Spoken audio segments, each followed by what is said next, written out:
Di para sahabat itu, kaum muslimin, yang terbayang bagi mereka itu adalah infak, yang terbayang bagi mereka adalah sebuah kebahagiaan, keselamatan di akhirat yang kekal dan abadi di sisi Allah tabaraka wa taala. Semua kita boleh klaim sekarang. Kamu cinta Nabi? Cinta Ustaz. Cinta Nabi? Cinta Ustaz. Termasuk saya. Cinta Nabi? Cinta.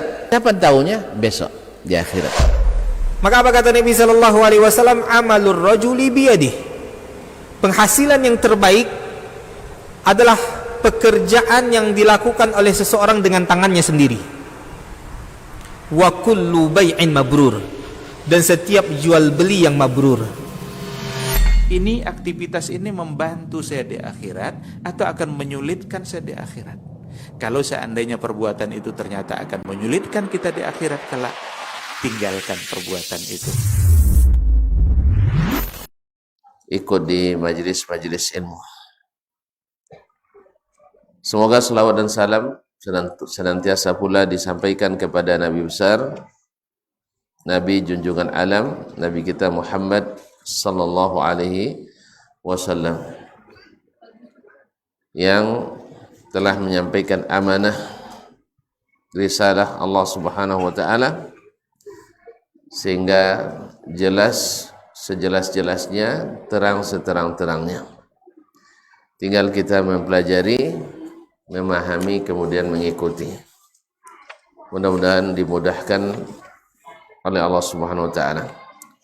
Kaum muslimin dan muslimat, kembali kita menyambung mengaji bersama Imam An-Nawawi rahimahullah ta'ala. Masih dalam babu al-mujahadah, bab bermujahadah, yaitu bersungguh-sungguh, bergiat dalam beribadah dan beramal saleh. Karena memang dunia ini adalah tempat bersungguh-sungguh untuk beramal. Karena ad-dunya darul amal. Dunia ini adalah tempat beramal. Wal akhiratu darul jaza. Akhirat tinggal mengambil upahnya atau balasannya yang Allah janjikan. Mudah-mudahan semua kita dibalas dengan yang sebaik-baiknya. Hadis yang keempat dalam bab ini, qala rahimahullah ar-rabi' an Aisyah radhiyallahu anha anna an-nabiy sallallahu alaihi wasallam kana yaqumu min al-laili hatta tatafattara qadamah. Faqultu lahu lima tasna'u hadha ya Rasulullah? وقد غفر الله لك ما تقدم من ذنبك وما تأخر.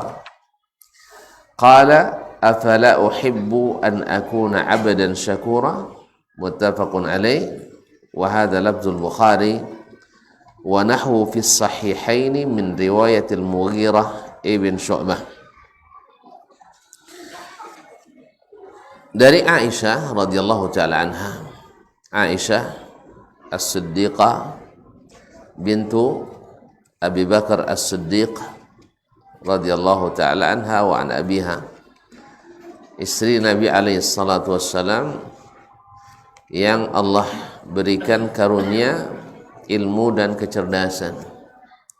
Kemudian istri beliau yang paling muda sehingga dapat mentransfer ilmu Nabi alaihi salatu wassalam, meriwayatkannya dan memahamkannya kepada para sahabat bahkan, dan juga dan lebih-lebih lagi kepada para tabi'in yang datang setelah masa sahabat.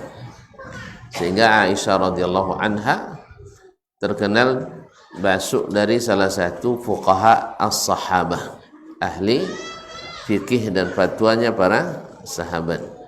Bahkan tidak jarang Ummul Mukminin Aisyah radhiyallahu taala anha mengkritisi sebagian pendapat para sahabat karena beliau memiliki ilmunya.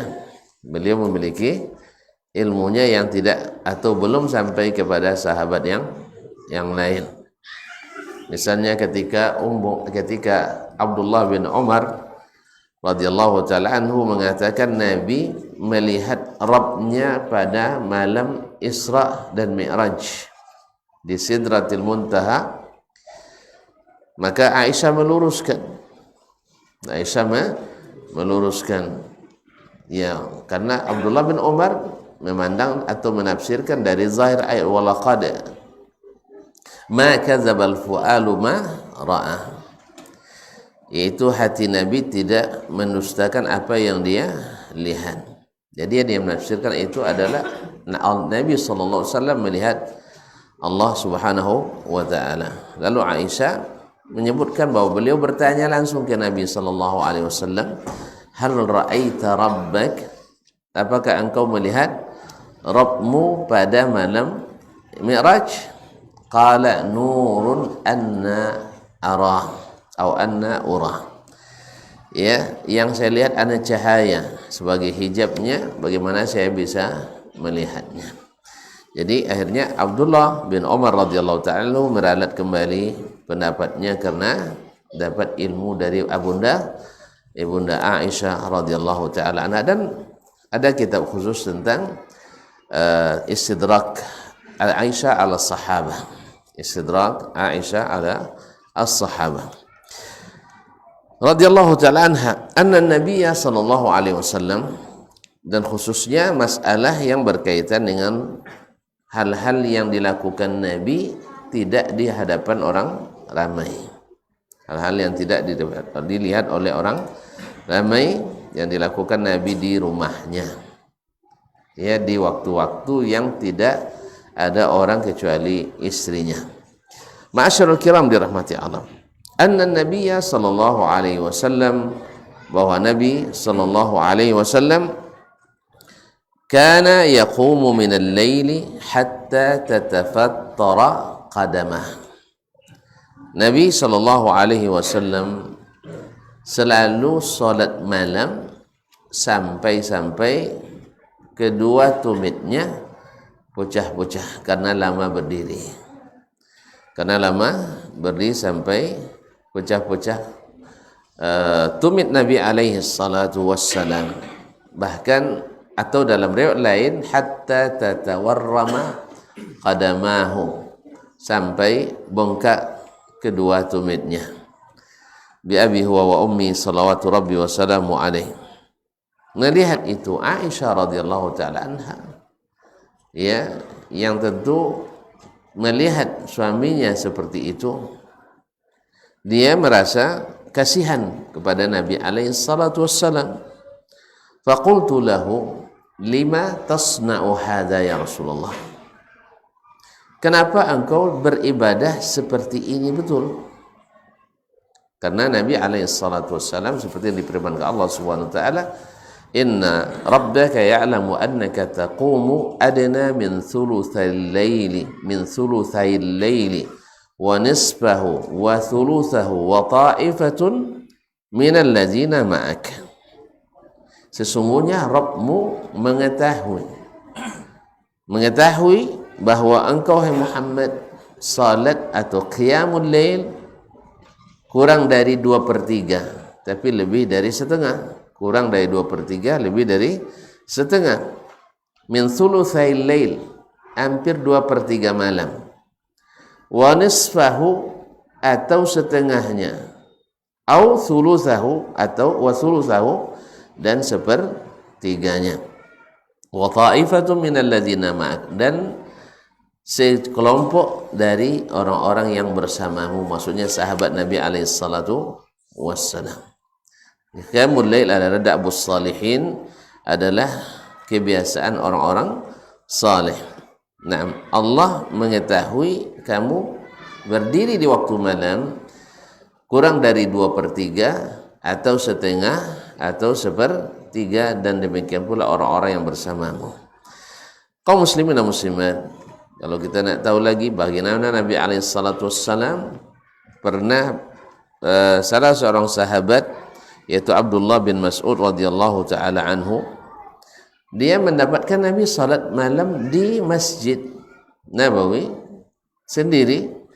Tiba-tiba melihat Nabi alaihi salatu wassalam, dia ikut pulang, ikut salat bersama Nabi sallallahu alaihi wasallam.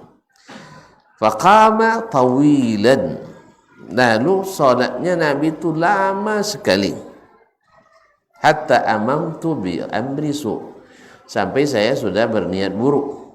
Ditanya oleh yang lain, apa niat buruk tu? Abu Abdurrahman, apa katanya? Hamamtu an aq'uda wa ada'ahu. Saya berniat untuk duduk saja dan meninggalkan salat bersama Nabi sallallahu alaihi wasallam. Padahal Abdurrahman bin Mas'ud masih remaja waktu itu, masih muda. Ya. Nabi waktu itu sudah umur di atas 50 tahun. Nabi sudah di atas 50 tahun dan Abdullah bin Mas'ud masih 20-puluhan tahun umurnya. Tapi kaum muslimin dan muslimat dimatikan hatta hamamtu an aq'uda wa ada'ah. Demikian pula Huzaifatul Yaman pernah juga menemukan Nabi salat malam lalu dia ikut pula. Huzaifah juga masih muda. Lalu dia salat. Dibacanya surah Al-Baqarah. Saya berharap selesai Al-Baqarah dia ruku'. Rupanya disambung lagi surat An-Nisa. Riwayatnya begitu, An-Nisa. Udah selesai An-Nisa, Ali Imran. Itu 5 juz 1/4 lebih kurang. Kaum muslimin, dan itu tartil bacaannya, bukan sert. Kan ada bacaan sert dan ada yang tartil. Ini tartil. Ma marra bi ayati rahmatin illa wa sa'ala rabbah. Tidak ada ayat tentang rahmat kecuali dia memohon dan berdoa. Wala ya'murru bi ayati azab illa ta'awwadza billah. Tidak pula datang ayat tentang azab kecuali dia minta perlindungan kepada Allah SWT. Bayangkan panjangnya, itu baru 1 rakaat. Nah itulah Nabi SAW yang disaksikan selalu oleh ibunda, karena lebih sering beliau sholatnya di rumah. Itu yang ditemukan di masjid oleh sahabatnya. Ma'asyiral kiram dirahmati Allah. Maka Aisyah radhiyallahu karena didorong oleh rasa kasihan pada suaminya, pada abangnya, maka dia katakan, lima tasna'u hadza ya Rasulullah. Kenapa engkau masih seperti ini? Istilahnya kasihanlah terhadap dirimu, jangan terlalu berlebihan. Dan terlalu seperti itu. Waqad ghafara, alasan Aisyah ada memang. Waqad ghafarallahu laka ma taqaddama min dzambika wa ma ta'akhkhar. Padahal Allah sudah ampuni dosamu yang telah lalu dan yang akan datang. Allah telah ampuni dosamu yang telah lalu dan yang akan datang. Yang itu apa lagi menambah banyak-banyak? Karena dosanya diampuni, baik yang lalu maupun yang akan datang. Subhanallah, kaum muslimin dan muslimat dirahmati Allah SWT. Aisyah alasannya sangat logis. Ya. Karena kita beramal ini kaum muslimin di antaranya supaya kita dapat ampunan Allah tabaraka taala, berwudu kita diampuni, datang kita masjid, ya kan, menjadi pengampunan dosa juga. Antara salat 5 waktu ini mengampuni dosa kita di antara kelima itu, selama dijauhi dosa-dosa besar. Makanya datang ke sini ini juga membersihkan diri kita. Nah, Nabi alaihissalam sudah otomatis yang dahulu dan yang akan datang. Kalau kita yang dahulu aja, yang akan datang belum. Makanya yang akan datang ini khusus Nabi alaihissalam. Makanya kalau ada nanti sebutkan oleh Syekh Ibnu Utsaimin dalam syarahnya, kalau ada nanti riwayat atau hadis yang bunyinya siapa yang mengamalkan ini maka diampuni dosanya yang telah lalu dan akan datang.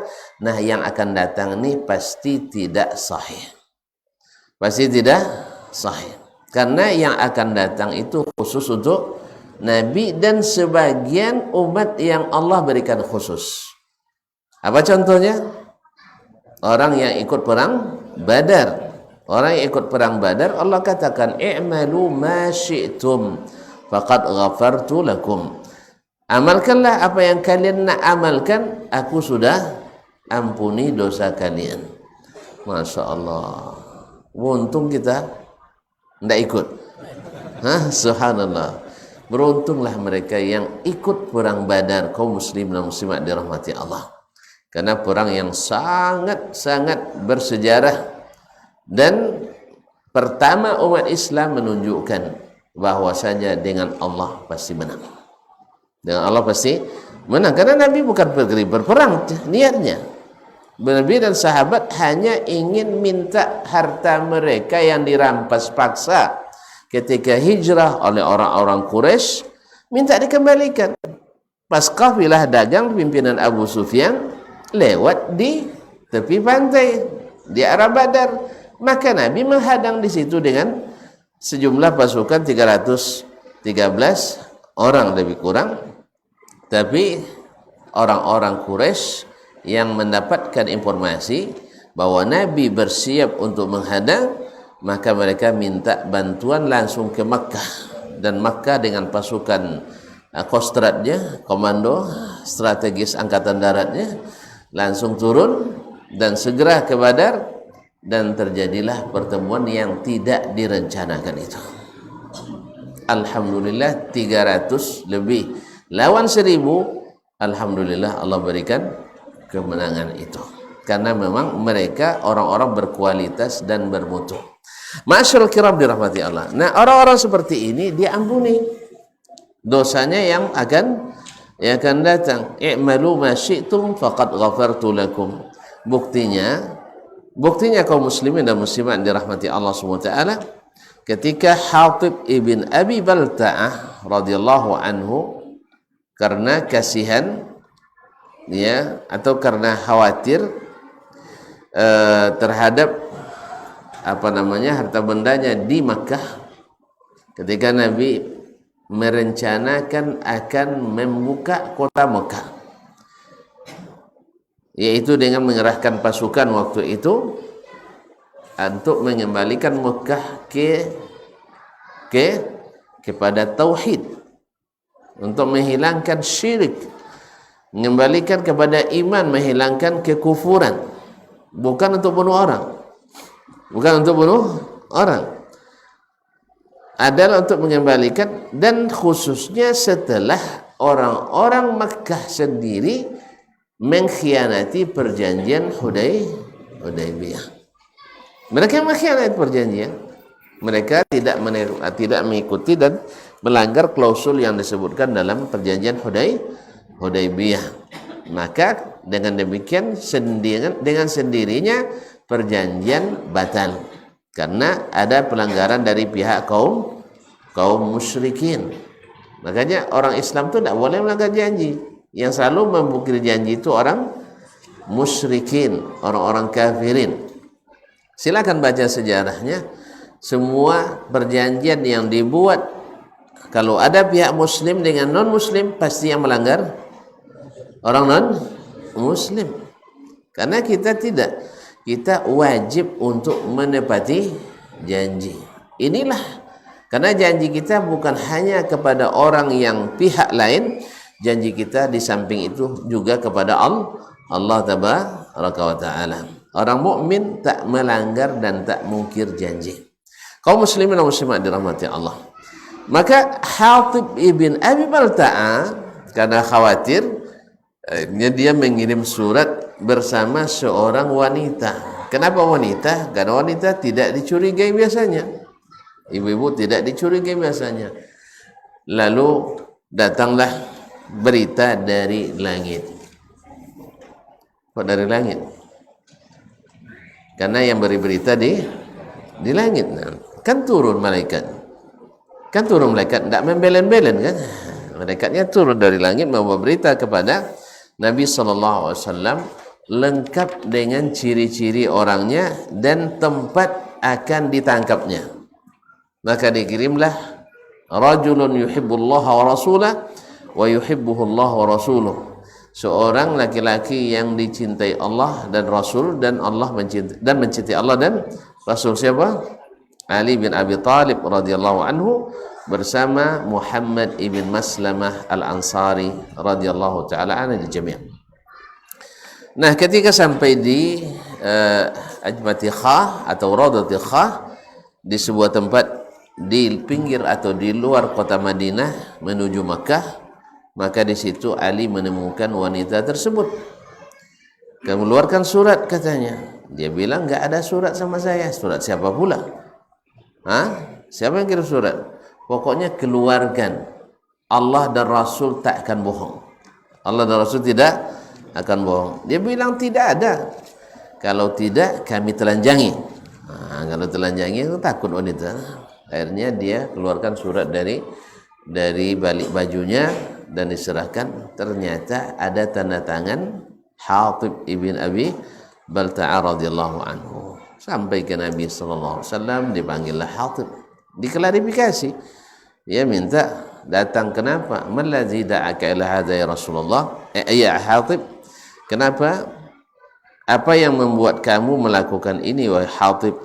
Maka dia jelaskan bahwasanya dia tidak punya orang-orang yang melindungi saudara atau apanya di Madinah, di Makkah. Maka dia ingin istilahnya ngambil hati orang Makkah supaya harta bendanya tidak diganggu di Makkah. Jadi tujuannya bukan untuk berkhianat, untuk memelihara kepentingan yang sifatnya pribadinya dan keluarga. Nah, melihat itu Umar bin Khattab radhiyallahu anhu, Umar kan cepat dia tidak mau lambat. Ya Rasulullah, da'ni adrib unuqa hadzal munafiq. Ya Rasulullah, ini orang munafik, serahkan ke saya penggal lehernya. Awak kalau penyayang tak mungkin kan? Jadi Umar radhiyallahu anhu, biarkan saya penggal lehernya. Lalu Nabi SAW jawab, ama alimta anna Allah tala'a ala ahli Badr faqala i'malu ma syi'tum faqad ghafartu lakum. Hai Umar, kamu tak tahu, Allah pasti sudah tahu apa yang akan dilakukan oleh orang-orang ikut perang Badar, dan Allah katakan i'malu ma syi'tum, amalkanlah apa yang kalian mau, aku sudah ampuni. Allah saja ampuni, apalagi kita kaum muslimin dan muslimat dirahmati Allah SWT. Di sini juga diambil dalil oleh para ulama bahwa jasus, para pengkhianat, para kacung, para apalagi istilahnya pengkhianat negara, bila membocorkan rahasia negara Islam kepada musuh, maka wajib banyak hukumnya, ada gantung, ada bunuh, wajib karena ini merusak. Kalau ada yang jual rahasia negara, ini wajib dihilangkan, wajib dibunuh. Kok bisa? Nabi kan larang bunuh Hatib tadi. Hatib dikecualikan karena dia ahli Badar, bukan karena dia muslim. Bukan karena dia muslim. Sekalipun muslim wajib dihilangkan. Seperti dulu di zaman penjajahan kan banyak nih, ramai orang-orang londo ireng, kata orangnya. Londo ireng. Topek basornya tak? Orang-orang Belanda yang berkulit sawo matang. Ya. Yang berkulit sawo matang. Allah musta'an, yang menjadi mata-mata para penjajah dan membocorkan rahasia perjuangan rakyat Indonesia untuk membebaskan negeri ini. Nah, yang seperti ini wajib dihilangkan. Nah, apa sebab? Ini kerusakannya luar biasa. Kalau dia biarkan, berapa banyak yang terbunuh, berapa banyak yang tergadaikan, berapa banyak yang terjual negara ini akibat dosanya, sekalipun muslim. Nabi tidak berikan alasan untuk tidak menghukum Hatib karena dia muslim, tidak. Nabi kan tak alasannya karena dia muslim kan? Kan tak kena muslim kan? Karena dia ikut perang Badar. Kalau perang Badar dah diampuni Allah SWT. Kalau muslim saja belum. Jelas? Oleh itu kaum muslimin jangan mau jadi kacung lah. Jangan tukang jual rahasia negara. Nah, karena itu pengkhianatan luar biasa. Hatib diampuni karena Allah mengampuni, bukan karena dia muslim. Jelas? bukan karena dia muslim. Balik kembali kepada hadis tadi, Nabi SAW mengatakan, Nabi SAW mengatakan, kenapa? Kok cepat sekali sih? Awak lambat datang. Iya, kita yang lambat datang. Allah musta'an. Kaum muslimin dan muslimat dirahmati Allah SWT. Aisyah mengatakan, lima tasna'u hadza ya Rasulullah wa qad ghafarallahu laka ma taqaddama min dzambika wa ma ta'akhkhar. Jadi dosa yang akan datang diampuni itu adalah min khasa'isin Nabi, khususnya Nabi sallallahu alaihi wasallam. Yang lain tidak. Maka tadi kata Syekh Ibnu Utsaimin rahimahullah taala, kalau ada hadis yang menunjukkan barang siapa mengamalkan amalan ini, amalan itu, diampuni dosanya yang telah berlalu dan akan datangnya pasti dhaif. Kalau ma taqaddama yang lalu banyak. Dah banyak. Misalnya orang yang berwudu seperti wudu Nabi sallallahu alaihi wasallam, kemudian salat 2 rakaat diampuni dosanya yang telah lalu. Kalau ini banyak. Siapa yang puasa Ramadan imanan wa ihtisaban, dihapus dosa yang telah lalu. Siapa yang qiyamu Ramadan imanan wa ihtisaban, ghufira lahu ma taqaddama min dzambi, tidak ada wa ma ta'akhkharnya, tidak ada wa ma ta'akhkharnya dengan lafaz itu. Jelas? Nah, wallahu musta'an. Kaum muslimin dan muslimat, kecuali ibadah khusus lain yang dikecualiin, misalnya puasa Arafah, inni ahtasibu 'ala Allah ayyukaffira, ya, tadi dikecualikan orangnya, ini dikecualikan sebagian ibadahnya, yaitu diampuni. Saya berharap menjadi penebus dosa tahun ini, setahun yang telah lalu dan setahun yang akan datang. Tapi lebih khusus hanya setahun. Kalau tadi kan yang akan datang secara umum. Jelas? Jadi disitulah sebabnya kenapa dikatakan dhaif bahasa wa ma ta'akhkhar. Ya. Dan hadis ini tidak membatalkan kaidah yang disebutkan oleh Syekh tadi. Wa qad ghafarallahu laka ma taqaddama min dzambika wa ma ta'akhkhar. Nah, jawaban Nabi kita bacakan selesai azan nanti. Nah. Ya. Masuk waktu kan? Baik.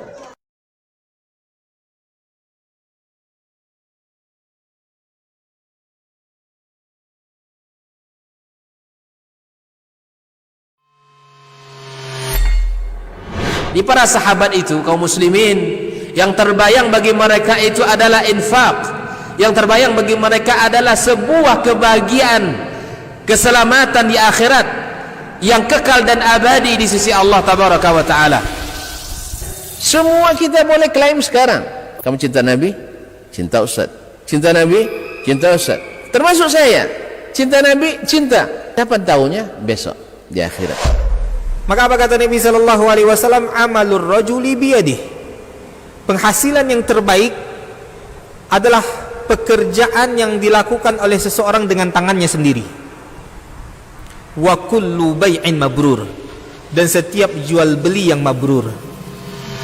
Ini aktivitas ini membantu saya di akhirat atau akan menyulitkan saya di akhirat. Kalau seandainya perbuatan itu ternyata akan menyulitkan kita di akhirat kelak, tinggalkan perbuatan itu.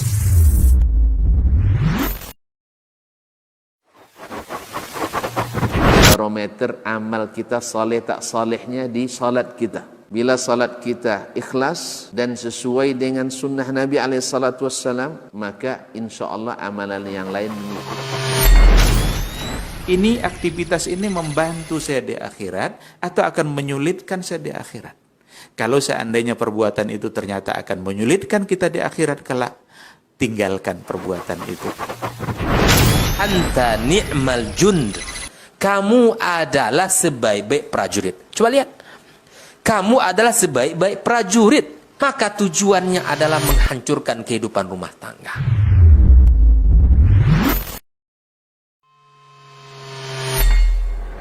Di para sahabat itu, kaum muslimin, yang terbayang bagi mereka itu adalah infak, yang terbayang bagi mereka adalah sebuah kebahagiaan, keselamatan di akhirat yang kekal dan abadi di sisi Allah tabaraka wa taala.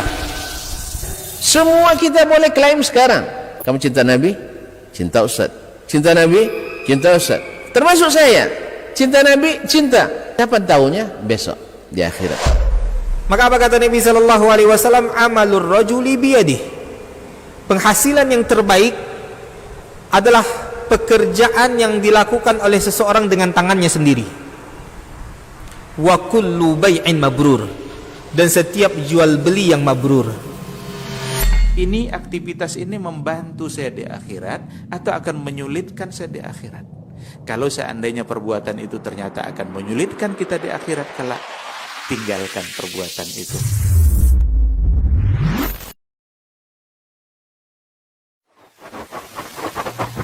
Barometer amal kita saleh tak salehnya di salat kita. Bila salat kita ikhlas dan sesuai dengan sunnah Nabi SAW, maka insya Allah amalan yang lain mengikuti.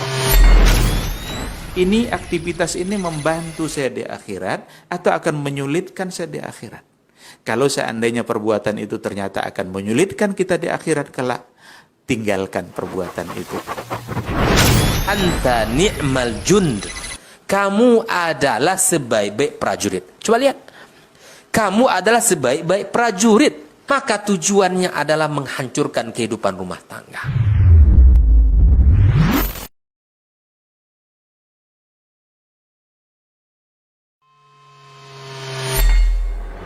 Di para sahabat itu, kaum muslimin, yang terbayang bagi mereka itu adalah infak. Yang terbayang bagi mereka adalah sebuah kebahagiaan, keselamatan di akhirat yang kekal dan abadi di sisi Allah Tabaraka wa Ta'ala. Semua kita boleh klaim sekarang. Kamu cinta Nabi? Cinta Ustaz. Cinta Nabi? Cinta Ustaz.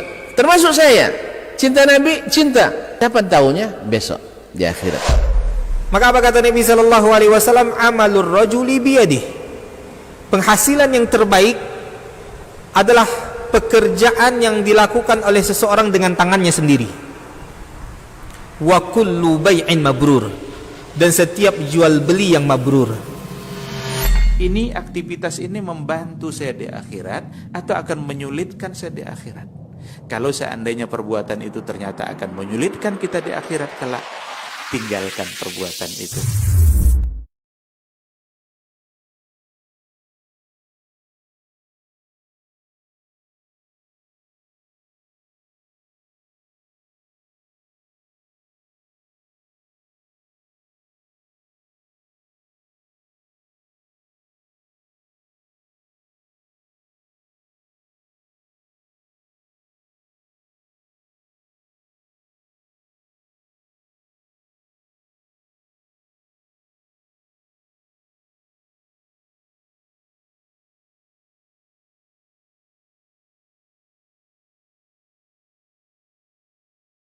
Allah. Nah, apakah tak patut saya tambah bersyukur? Sepatutnya saya tak tambah bersyukur. Orang tak dapat, saya dapat. Orang tak diberi, saya diberi. Karunia yang luar biasa. Nah, demikianlah orang-orang saleh, orang-orang bertakwa, kaum muslimin dan muslimat dirahmati Allah, semakin bertambah nikmat, semakin taat. Semakin bertambah nikmat, semakin taat. Maka Nabi katakan, saya diberi nikmat yang besar, masa saya lalai? Dan ini yang diikuti oleh para sahabat yang lain. Ketika Utsman radhiyallahu ta'ala anhu berinfak di waktu sa'atil usrah, di musim sulit perang Tabuk, datang kafilah dagangnya 100 ekor onta dengan beban-bebannya, dia bilang semuanya fisabilillah. Nabi SAW tersenyum, lalu dia bilang, ma darra Utsmana ma amila ba'dal yawm, ma ya'malu ba'dal yawm. Setelah hari ini, apapun yang dilakukan Utsman tidak bermudarat baginya. Artinya, dah kebaikannya sudah melampaui seluruh kebaikan, dan artinya dosa apapun yang dia buat setelah ini tidak masalah lagi. Subhanallah. Tapi apakah Utsman radhiyallahu ta'ala anhu bebas buat dosa? Tidak. Karena Utsman radhiyallahu ta'ala anhu justru semakin bertambah infaknya, semakin bertambah ibadahnya. Bahkan ketika beliau dibunuh orang syahid, dibunuh oleh kaum Khawarij, beliau dalam keadaan puasa sunat dan sedang membaca Al-Quranul Karim. maka patutlah malaikat malu kepadanya.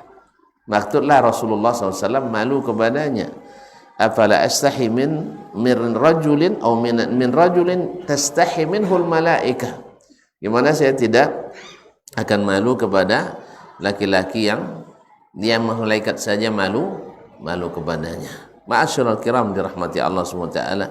Di saat para sahabat yang dijamin masuk surga yang 10 itu, yaitu Abu Bakar As-Siddiq, Umar bin Khattab, Uthman bin Affan, Ali bin Abi Talib, Sa'ad bin Abi Waqqas, Abu Ubaidah bin Jarrah, Talha bin Ubaidillah, Abdurrahman ibn Auf, Sa'id ibn Zaid ibn al-As, dan Zubair bin al-Awwam. Mereka setelah mendapat predikat al-asharatul mubasysyaruna bil jannah, selesai mereka, ada jamin masuk, ya santai aja lah. Ya santai masuk masuk ruang VIP lah, santai-santai, tak banyak lagi yang diurus. Enggak, mereka justru semakin bersemangat mengejar surga itu dengan berjihad fisabilillah, berinfak fisabilillah, berdakwah ilallah, berbuat kebaikan karena Allah, dan salat berbuat taat apapun jenisnya karena Allah tabaraka wa taala. Karena memang itulah ciri khasnya orang-orang bersyukur. Jadi bersyukur ini berdasarkan hadis ini kaum muslimin, bahwa syukur yang sesungguhnya itu adalah dengan berbuat taat. Memang kita katakan kita bersyukur kepada Allah, ya, kita memuji Allah karena diberikan nikmat, alhamdulillah, itu ucapan. Tapi yang lebih menjadi bukti itu adalah amalan kita. Ya, mungkin orang, Masya Allah, alhamdulillah, menjelang tahun baru ini rezeki saya naik, sawit banyak hasilnya, aman tuh besok pas malam tahun baru, saya kalau bakar ayam jadi lah nanti. Ia bikin pesta menjadi detik-detik, pesta kembang api misalnya. Apakah ini syukur? Tidak. Ya, atau Masya Allah, alhamdulillah, haji saya tahun ini terpanggil ke tanah suci. Awas besok tuh pas pulang, insya Allah saya undang artis ibu kota. Ya. Untuk syukuran. Ini bukan syukuran, ini kufuran ini. Bukan syukuran, ini kufuran nikmat. Kafir nikmat Allah Subhanahu wa taala. Jadi intinya syukur itu bukan seperti acara syukuran kita. Kita Masya Allah, apa acara jo? Acara syukuran anak khitanan. Oh, tapi acara aman tuh Bu ya. Ada organ tunggal. Ini bukan syukuran, ini kufuran ini. Kufur nikmat.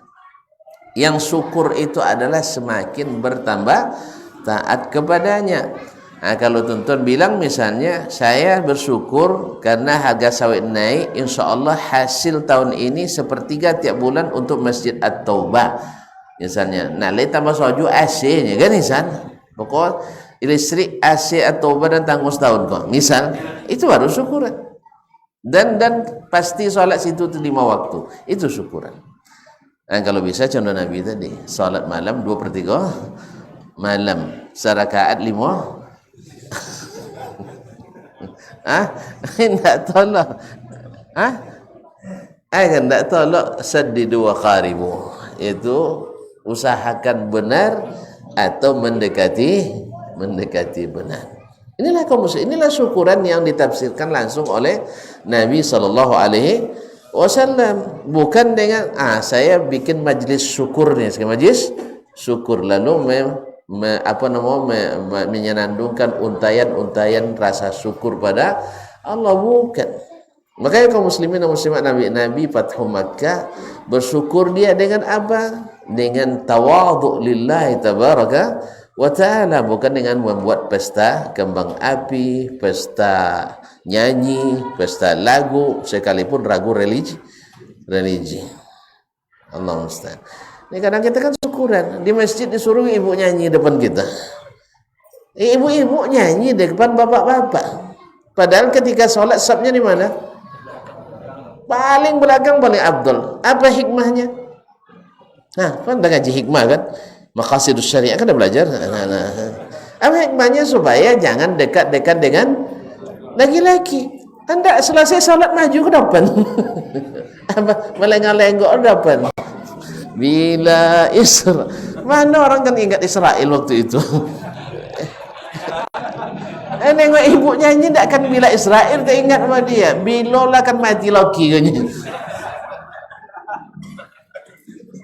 Jadi makanya kaum muslimin keluar dari hidayah Allah itu memang berbahaya. Nah, nyerah. Ingat nama lagu ni ibu rancak lo kene. Ya umur 40 kan tengah-tengah lewo jo nengok bu kan. Ancak lagi ju. Tu lagu depan awak. Walaupun lagu bila Israel datang memanggil, nanti bayang dia apa menengok roh Israel dah mencabut nyawa laki kau ni. Itu mati lebih ni dan sudah itu ni. Allah musta'an. Ha? Sesalah nak sampai idah ni mati lebih ni kan? Allah musta'an. Jadi tidak akan teringat Israel waktu itu kaum muslimin, kecuali tafsirannya lain. Oleh itu kaum muslimin dan muslimat itu bukan syukuran namanya, tapi kufuran nikmat. Bukan kufur keluar Islam maksud saya enggak, tapi kufur nikmat Allah tabaraka wa taala itu menggunakannya pada sesuatu yang tidak taat pada Allah. Makanya kaum muslimin sebelum kita beramal itu perlu berilmu. Perlu berilmu. Kalau tidak nanti masing-masing bikin konsep sendiri untuk beramal, untuk bersyukur. Akhirnya justru berkufur kepada Allah tabaraka wa taala. Nah, Nabi alaihissalam tunjukkan di sini bahwa syukur yang sesungguhnya bukan ucapan dengan lisan semata, sebagaimana cinta yang sesungguhnya bukan hanya dengan lagu cinta semata, tetapi adalah benar-benar taat dan tunduk kepada Allah tabaraka wa taala. Wallahu taala alam. Barangkali sampai di sini kajian kita. Ya takut hujan turun lagi nanti tuh, nggak usah tanya tuh. Mereka hujan nanti apa ya pulang? Ya lah, kalau untuk tahu dua. Ya, hadis ini sangat jelas sekali bagaimana Nabi alaihissalam mengajarkan kita untuk bersungguh-sungguh mujahadah untuk keakhiran. Yang kedua, bahwa semakin diberi nikmat semakin bersyukur kepadanya. Dan bersyukur itu harus dibuktikan dengan amal nyata, bukan hanya sekedar cerita. Barangkali ini yang dapat kita sampaikan. Sampai berjumpa kembali pada majlis yang akan datang. Terima kasih dan mohon maaf. Subhanakallahumma bihamdik, asyhadu an la ilaha illa anta, astaghfiruka wa atubu ilaik. Wassalamualaikum warahmatullahi wabarakatuh.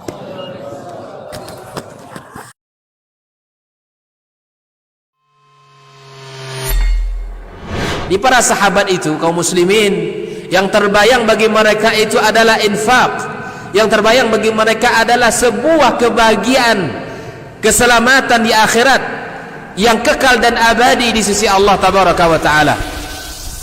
Semua kita boleh klaim sekarang. Kamu cinta Nabi? Cinta Ustaz. Cinta Nabi? Cinta Ustaz. Termasuk saya. Cinta Nabi? Cinta. Kapan tahunya? Besok di akhirat. Maka apa kata Nabi sallallahu alaihi wasallam? Amalur rajuli biyadih. Penghasilan yang terbaik adalah pekerjaan yang dilakukan oleh seseorang dengan tangannya sendiri. Wa kullu bai'in mabrur. Dan setiap jual beli yang mabrur.